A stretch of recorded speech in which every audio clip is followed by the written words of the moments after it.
अम्मा 30 रुपए के जामुन कर दो। हाँ हाँ बिटिया देती हूँ, ये लो।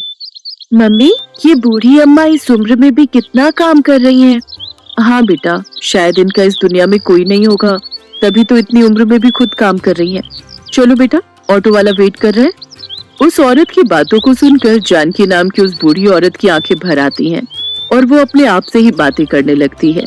हाँ, आज मैं इस दुनिया में अकेली हूँ, पर कल तक मैं अकेली नहीं थी, मेरा भी परिवार था। पर सुनो जी, पापा को गए 1 महीना हो गया, पर तुम्हारी माँ अभी तक सदमे से बाहर नहीं आई। घर के सारे काम मैं करूँ और वो आराम से बैठकर रोटियां तोड़े। मैं कोई नौकरानी नहीं हूँ, तुम इन्हें किसी वृद्धाश्रम में छोड़ाओ, मैं तंग आ गई हूँ इनसे। तुम जानती भी हो सुधा, तुम क्या बोल रही हो? ये घर माँ के नाम है, अगर माँ चली गई तो उनके साथ ये घर भी चला जाएगा, फिर रहना सड़क पर। बात करती हो। लाओ मेरा टिफिन दो, मैं लेट हो रहा हूँ। विनोद काम पर चला जाता है, तभी जानकी मंदिर से आ जाती है। पोता सूरज भी साथ था। मम्मी देखो, दादी माँ और मुझे प्रसाद में खीर मिली, आप भी खाओ ना मम्मी। मुझे नहीं खानी, और चुपचाप जल्दी से खीर खत्म कर और पढ़ने बैठ। एक संडे का दिन होता है और पूरा दिन तू घूमने फिरने में लगा देता है। और माँ जी, आपको जब मैंने बोला था आज मशीन लगाकर कपड़े धो देना, तो आपसे कपड़े तो धुले नहीं, सुबह सुबह पूजा करने मंदिर चली गई। अब मशीन लगाकर कपड़े धो लो, बड़ी मेहरबानी होगी। चिंता मत करो बहू, मैं बस मशीन लगाने ही जा रही हूँ। सुधा का यही स्वभाव था, वो अपनी सास जानकी पर अत्याचार करती थी। घर के सारे काम जानकी ही करती थी। पति के दुनिया से चले जाने के बाद जानकी पर मुसीबतों का पहाड़ टूट पड़ा। जानकी की बहू सुधा तो इसी फिराक में थी कि किस तरह से जानकी को इस घर से धक्का देकर उनके घर की मालकिन बन जाए, और उसे मौका मिल ही गया। अरे मैं मर गई, ये गर्म पानी बाल्टी में किसने रखा था? मेरा हाथ जल गया। जरूर ये काम माँ जी का है, वो तो चाहती है कि मैं मर जाऊं और उन्हें इस घर में आराम से रहने को मिले। क्या हुआ सुधा, तुम्हारा हाथ कैसे जल गया? ये सब तुम्हारी माँ के कारण हुआ है। उन्होंने जानबूझकर बाल्टी में गर्म पानी भर कर रखा था ताकि मैं नहाने जाऊं तो मैं जल जाऊं। अब मैं इस घर में एक पल भी नहीं रहूंगी, मैं जा रही हूँ यहाँ से। माँ, आपको शर्म आनी चाहिए, आपकी वजह से आज मेरा घर परिवार टूट रहा है। आप कहीं चली क्यों नहीं जाती हो? मेरी इसमें कोई गलती नहीं विनोद बेटा, मुझे तो बहू ने ही कहा था कि उसे गर्म पानी से नहाना है, और मैंने उसे कहा भी था कि बाल्टी में गर्म पानी मैंने रख दिया है। मुझे नहीं पता कि ये बहू ऐसा क्यों कर रही है। तुम बेकार में ही मुझ पर नाराज हो रहे हो। हाँ हाँ, मैं ही झूठी हूँ, आप ही सच्ची हो। रहो अपने बेटे के साथ, सूरज स्कूल से आ जाए तो मैं उसे लेकर चली जाऊंगी। चिंता मत करो सुधा, मैं कोई ना कोई इंतजाम कल तक कर ही लूंगा, पर माँ इस घर में नहीं रहेगी। विनोद काम पर चला जाता है और सुधा अपने कमरे में जाकर सो जाती है। कुछ देर बाद सूरज स्कूल से आता है, तब वो उठती है। मम्मी दादी कहाँ हो सब? अरे मेरा राजा बेटा आ गया, चल तू बैठ, मैं तेरे लिए अभी खाना लगाती हूँ। माँ जी, खाना बन गया या नहीं? अरे ये कहाँ चली गई? मम्मी दादी कहाँ चली गई? उन्होंने मुझे बोला था आज वो मुझे पार्क में झूला झुलाने ले जाएंगी। सुधा पूरे घर में देखती है पर उसे कहीं भी जानकी नजर नहीं आती। वो विनोद को फोन मिलाती है। विनोद घर आता है। विनोद, सूरज माँ जी से मिलने के लिए रो रहा है, अब उसे कैसे समझाए?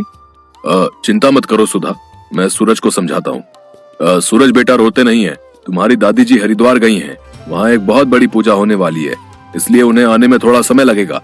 कुछ दिनों बाद तुम्हारी दादी आ जाएंगी, ठीक है? सुधा और विनोद किसी तरह सूरज को समझा देते हैं, पर वो दोनों जानकी के बारे में कुछ भी पता करने के बारे में नहीं सोचते। जानकी सड़कों पर अकेली बेसहारा घूम रही थी। जानकी के पास जो थोड़े बहुत पैसे थे वो लेकर वो दूसरे शहर आ गई और एक झुग्गी में रहकर अपना गुजारा करने लगी। अब तो बहुत से झुग्गी वाले जानकी को जानते थे। जानकी को घर से निकले आज 10 साल हो गए। पिछले 10 सालों से जानकी अपने परिवार से दूर है, पर विनोद और सुधा ने उसे ढूंढने तक की कोशिश नहीं की। गर्मियों का सीजन आया तो जानकी ने मंडी से जामुन खरीदे और जामुन बेचने लगी। आज 80 साल की उम्र में जानकी इस दुनिया में परिवार के होते हुए भी अकेली है और आज भी खुद से कमाकर अपनी जिंदगी गुजार रही है। जानकी काकी, घर चल रही हो? मैं घर ही जा रही हूँ। शोभा बेटिया, अभी बहुत जामुन पड़े हैं, मैं सोच रही हूँ कुछ देर और बैठ जाती हूँ, थोड़े और बिक जाएंगे तो नुकसान नहीं होगा। लाला के जामुन के पैसे लौटाने हैं, घर ले गई तो जामुन खराब हो जाएंगे। और तुम्हारी नारियल पानी की बिक्री हुई क्या आज थोड़ी? हाँ काकी, आज बाजार में घूम कर बेचे तब जाकर बिके। मैं तो कहती हूँ मुझे दे दिया करो बेचने के लिए, पर तुम मानती कहाँ हो काकी? नहीं बिटिया, तुझे भी तो अपने घर का ख्याल रखना है। तू भी तो कितनी मेहनत करती है ना। तेरे बापू की तबीयत ठीक नहीं रहती, माँ भी तो घरों में काम करती है। कम से कम तू मेहनत करके घर को चला लेती है, ये बहुत बड़ी बात है बिटिया। चिंता मत कर, मेरी बूढ़ी हड्डियों में बहुत ताकत है। जिंदगी के दुखों ने मेरे शरीर को मजबूत बना दिया है। तुमसे बहुत कुछ सीखने को मिलता है काकी। अच्छा मैं घर चलती हूँ, फिर तुम आराम से आ जाना। जानकी को जामुन बेचते रात हो गई। उसके पास अभी भी जामुन बचे हुए थे। तभी उसके पास एक गाड़ी आकर रुकती है। अरे यार, जामुन खाने का बहुत मन हो रहा है, चल ना उन अम्मा से जामुन लेते हैं।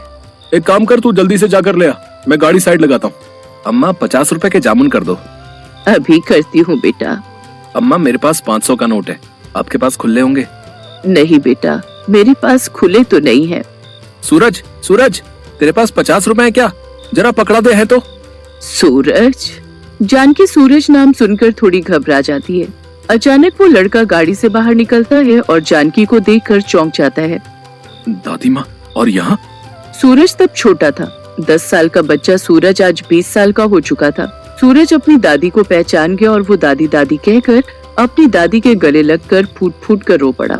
सूरज कॉलेज में पढ़ रहा था तो वो इसी शहर में रहता था।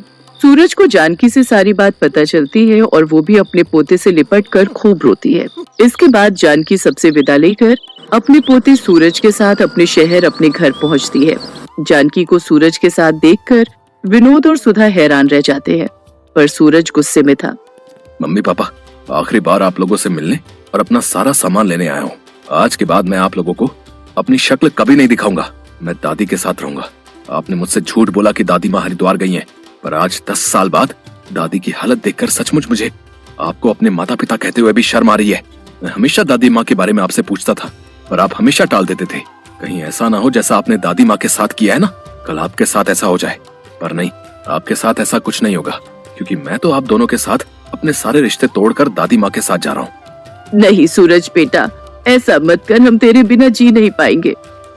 हमें माफ कर दो सूरज बेटा, ऐसा मत करो, तुम हमारे बुढ़ापे का सहारा हो।